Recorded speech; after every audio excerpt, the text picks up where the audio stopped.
ሁላችሁንም ሰላም ብያለሁ። በያላችሁበት ሰላማችሁ በዚህ ይበልልኝ። ለዚህ ቻናል አዲስ ከሆናችሁ ሰብስክራይብ ማድረጋችሁን አትርሱ። ቪዲዮውን ስትጀምሩ በላይክ ጀምሩት። ዛሬ የምሰራላችሁ የምግብ አሰራር በጣም ቀላል፣ ፈጣን እንዲሁም ደግሞ ብዙ ግብአት የማይጠይቅ ቀለል ያለ የምግብ አሰራር ነው ማለት ነው። ቪዲዮውን ስትጀምሩ በላይክ ጀምሩት። የሚያስፈልጉኝን ግብአቶች እዚህ ጋር እንደምታዩት አዘጋጅቻለሁ። ደረቅ ቅመም እንዲሁም ደግሞ የተፈጨ ቅመም፣ ሩዝ አጥቤያለሁ። ሽንኩርቱንም እንደዚህ በቀጫጭኑ ከትፌዋለሁ። ዶሮ እና ዘይት አድርጌያለሁ። ብዙ ግብአት አይጠይቅም። ወደ አሰራሩ ሽንኩርቱን እዚህ ጋር እንደምታዩት ብዙም አልበዛም፣ የተወሰነ ዘይት አደርግበታለሁ። ዘይቱንም ብዙ አላበዛውም። ለተወሰነ ደቂቃ እንደዚህ ካበሰልኩኝ በኋላ ደረቁን ቅመም አደርግበታለሁ። ደረቁን ቅመም ከሽንኩርቱ ጋር አብሬ ነው ማበስለው። አብሮ ቅመምና ሽንኩርቱ እንደዚህ ጥብስ ሲል ምግብነቱ የሚጣፍጥ ይሆናል ማለት ነው። ኮሌንጂያን፣ ግርፋ፣ ሄል እና ቆንዶ በርበሬ እንዲሁም ደግሞ አበሻ ሎሚ ደረቁን ነው ያደረኩበት። ከዛ በኋላ የተወሰነ እንደዚህ አበስለዋለሁ፣ ትንሽ ከለሩ ቀላ እስከሚል ድረስ ማለት ነው። ያን ያክል ብዙ ሙያ የሚጠይቅ አይደለም፣ ግን ያው ቪዲዮ መልቀቅ ስላለብን ይለቀቃል ማለት ነው ዩቲዩብ ላይ። ብዙዎቻችን ይህ አሰራር ሁሉም ቤት የሚሰራ የምግብ አሰራር ነው፣ ለየት ያለ አይደለም ማለት ነው። እና ሌላ ቀን ደግሞ ለየት ያሉ ቪዲዮዎች ስላሉኝ በጊዜ ሂደት የምለቃቸው ይሆናል ማለት ነው። ቃሪያና እዚህ ጋር ደግሞ ነጭ ሽንኩርት አድርጌበታለሁ። ነጭ ሽንኩርቱን ብዙ አላደቀኩትም፣ እሱን አድርጌያለሁኝ። ዶሮውን እንደዚህ እጥብ አድርጌያታለሁኝ አሪፍ አድርጌ።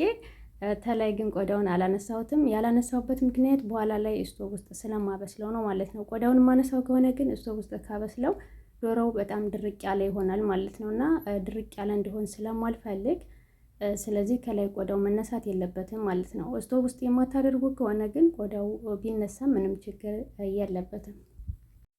እዚህ የተወሰነ ትንሽ በሰል ካለ በኋላ ደግሞ የተፈጨውን ቅመም አደርግበታለሁኝ። ከለሩ እንደምታዩት እንደዚህ የሚያምር ከለር ሆኗል፣ እርድ ስላለው ማለት ነው። እዚህ ጋር በተለያየ መልኩ መስራት ትችላላችሁ። ይህንኑ ግብአት ተጠቅማችሁ በስጋ መስራት ይቻላል። እንዲሁም ደግሞ ሞያ ካድ ወይም ደግሞ ሞያ ወርድ እርጎ አድርጋችሁ በጣም አሪፍ ምግብ መስራት ይቻላል ማለት ነው። ልክ ባለፈ እንደሰራሁት አይነት በርጎ ሰርቼዋለሁኝ ይህንን አሰራር ማለት ነው። እና በብዙ አይነት መንገድ መስራት ይቻላል። ብዙ አይነት አሰራር አለው። እኔ ግን መረቁ ያን ያክል ወፈር ያለ እንዲሆን አልፈለግኩም ማለት ነው። እና መረቁ ወፈራም እንዲሆን ከፈለጋችሁ እርጎ ብታረጉበት በጣም አሪፍ ይሆናል። ጣዕሙም ደግሞ አሪፍ ይሆናል። እርድ ካስታረጉም ዛፈራንም ብታረጉበት ደግሞ ከለሩም እንደዚህ ያማረ ከለር ይሰጣችኋል ማለት ነው። ብዙ ውሃ አላበዛውም። ለተወሰነ ደቂቃ ያክል መብሰል አለበት። ሙቅ ውሃ አድርጌበታለሁ። እዚህ ጋር ደግሞ አንድ ማንኪያ ጨው፣ እናንተ እንደምፈልጉት የምግብ መጠን ማድረግ ትችላላችሁ ማለት ነው። ይሄ ጨው ደግሞ በጣም አሪፍ ነው፣ ታጠቀሙት ማለት ነው። እና በጠራሱ ብትጠቀሙት አሪፍ ነው ማለት ነው። ለተወሰነ ደቂቃ እንደዚህ ዶሮውን እንዲሁም ደግሞ የተጠቀምኩትን ቅመም ሁሉም ነገር እንዲዋሃድ ለ30 ደቂቃ ያክል በደንብ መብሰል አለበት ማለት ነው። ያን ያክል ውሃ ብዙ አላበዛም። የማላበዛበት ምክንያት ሩዙ ለ2 ሰዓት ያክል አቆየዋለሁ ማለት ነው። እኔ ሩዝ ለብዙ ሰዓትም ቢቆይ ምንም ችግር የለው። ጨው ስለማደርግበት አሪፍ ነው የሚሆነው። ስለቆየ በጣም ምንም አይነት ልዩነት አያመጣም ማለት ነው። እና እንደምታዩት በጣም ነጭ ሆኗል ማለት ነው።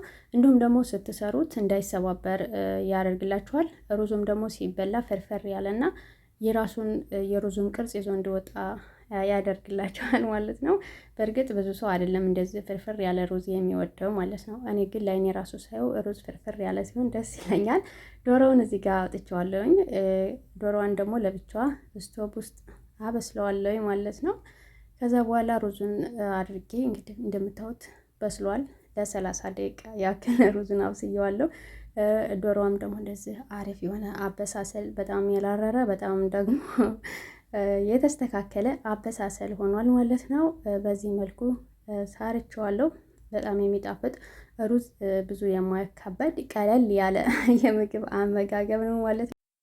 ነው እዚህኛው ላይ ቀይሬዋለሁ ማለት ነው። ምክንያቱም ሌላ ቦታ ይህ ምግብ ልሰደው ስለሆነ ማለት ነው። የሚሄድበትን ቦታ ደግሞ ምግቡን እንደሚወዱት ተስፋ አደርጋለሁ። እናንተም ከወደዳችሁ ደግሞ ላይክ ማድረግ አትርሱ። ወዳችኋለሁኝ። ሰላም ለሀገራችን ኢትዮጵያ ይብዛ። ባይ ባይ።